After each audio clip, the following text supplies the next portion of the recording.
ఎప్పుడు ఆయన ముఖ్యమంత్రిగా ఉన్నప్పుడు, ముఖ్యమంత్రి కాకముందు, ముఖ్యమంత్రిగా ఓడిపోయిన తర్వాత కూడా ఎంతసేపు చంద్రబాబు నాయుడు గారి వయసు, ఆయన రిటైర్మెంటు, ఆయన ఆఖరి ఎలక్షను, ఎందుకు అంత దిగజారి ఫ్రస్ట్రేషన్లో మాట్లాడాల్సిన అవసరం ఏంటి జగన్మోహన్ రెడ్డి గారు అని చెప్పేసి నేను ప్రశ్నిస్తా ఉన్నాను.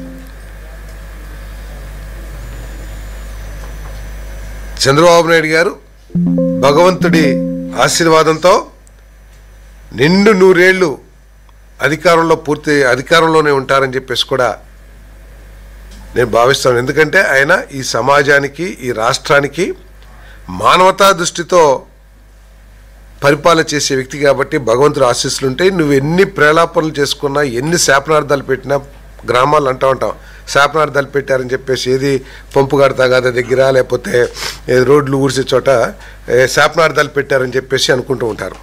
సో అటువంటి శాపనార్థాలు ఎన్ని పెట్టినా కూడా భగవంతుడి ఆశీర్వాదం, ప్రజల ఆశీర్వాదం ఆయనకి మెండుగా ఉందని చెప్పేసి నేను ఈ సందర్భంగా తెలియజేస్తా ఉన్నాను.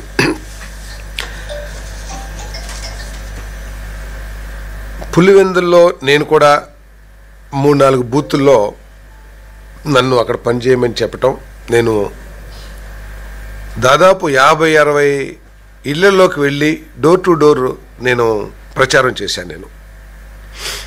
నేను వాళ్ళని కూడా అడిగాను, నేను కేవలం టీడీపీ వాళ్ళ ఇళ్ళకే కాదు, వైసీపీ సానుభూతి పరుల ఇళ్ళకు కూడా తీసుకెళ్ళండి, నేను మాట్లాడి కన్విన్స్ చేస్తాను, లేతే మన వాదన చెప్తాను అని చెప్పేసి వెళ్ళినప్పుడు వాస్తవంగా అక్కడ భయపడ్డారు కొంతమంది. ఎందుకంటే మనం అక్కడికి ఎందుకు లేండి, గొడవలు అవుతాయేమో అని చెప్పేసి.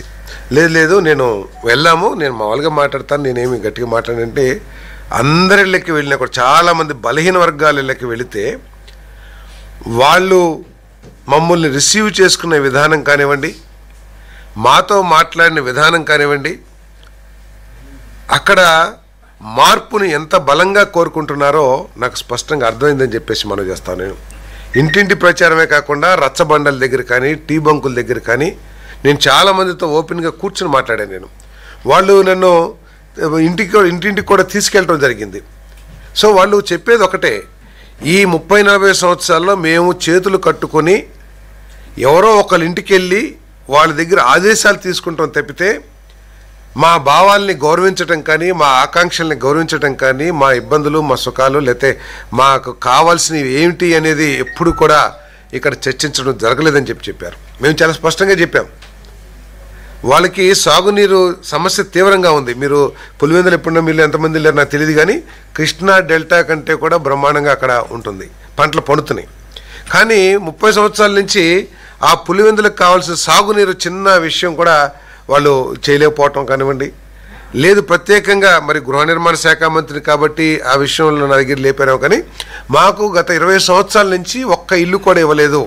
కొంతేమో కారణం వాళ్ళ మోతబోర్లు ఎవరైతే ఉంటారో గ్రామాల్లో వాళ్ళ అడ్డంకులు పెట్టడం, 2 వైసీపీ అనో మన టీడీపీ అనో లేకపోతే ఇంకోటనో రకరకాల కారణాలతో మాకు అసలు ఇల్లులే ఇవ్వలేదని చెప్పారు.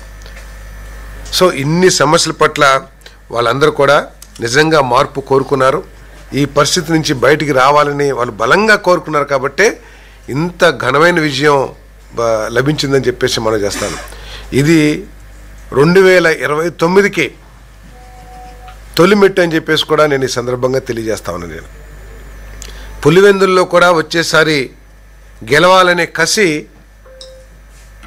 గెలిపించాలనే కసి అక్కడ ఓటర్లలో, నాయకుల్లో కూడా నాకు చాలా స్పష్టంగా కనపడిందని చెప్పేసి నేను మనవి చేస్తాను.